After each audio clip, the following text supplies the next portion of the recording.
Goddag. Goddag, hvad sker der? Det er Helle og Ole Larsen. Ja, det er så. Der har vi en kåring. Vi har fornøjelsen at kunne overrække jer som vinder af årets spydspids. Der bliver kæmpet en brav kamp mange steder for at komme ud af krisen. Men det er også nødvendigt at løfte blikket og fokusere på de landmænd, der tør tænke nyt.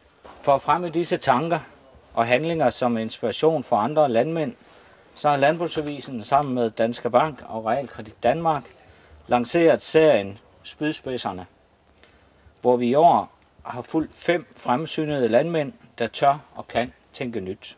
I er nu kåret som vinder af den konkurrence. Og dommerpanelet har kåret jer som vinder, fordi I efter års hårdt arbejde har fået en effektiv og rationel svineproduktion op at stå, og som alternativ til en udvidelse her, og dermed øge sin risiko på det samme produktionsben, så har jeg set jer om efter en ny indtjeningskanal, der vil være helt uafhængig af svineproduktionen. Valget der her faldet på en halmpillemaskine. I har været meget målrettet. I benytter værktøjet dynamisk strategi. I samler det nødvendige konsulentteam, og I er gode til at involvere jeres medarbejdere. Så selv de er med til at sætte de mål, som de skal opfylde, og derved opnås et optimalt samarbejde som grundlag for en effektiv og lønsom produktion. Rigtig hjerteligt tillykke. Og spydspidsen og til kronen. Ja, til jul. Værsgo. Så er der en lille Til konsulentteamet en supplerende præmie til teamet, der har rådgivet jer på 5.000 kroner. Tillykke. halmpillerne kom nok, først og fremmest havde vi nok tænkt noget sådan i fyringsformål.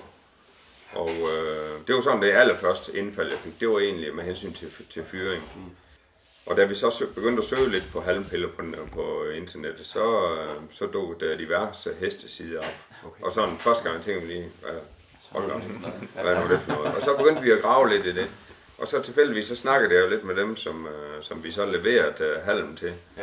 Og de sagde, at det havde de hørt, og de var også ved at overveje at diskutere på noget andet. Den forarbejder halmen, først knuser halmen, og så kommer det i en pillepresser, hvor det bliver presset til 8 mm piller, som sådan set mere eller mindre til forveksling ligner halmpiller.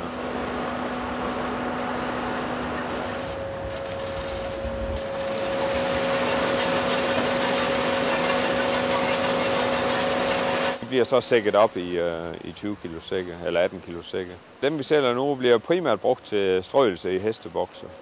Altså det skaber en rigtig god fjedrende bund, om man smider 200 kilo piller ind, og de bliver trådt i stykker.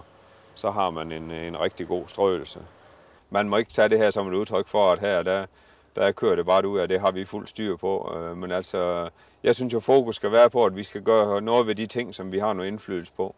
Og så skal vi kigge ind af i den grad og sige til os selv, hvad kan vi gøre.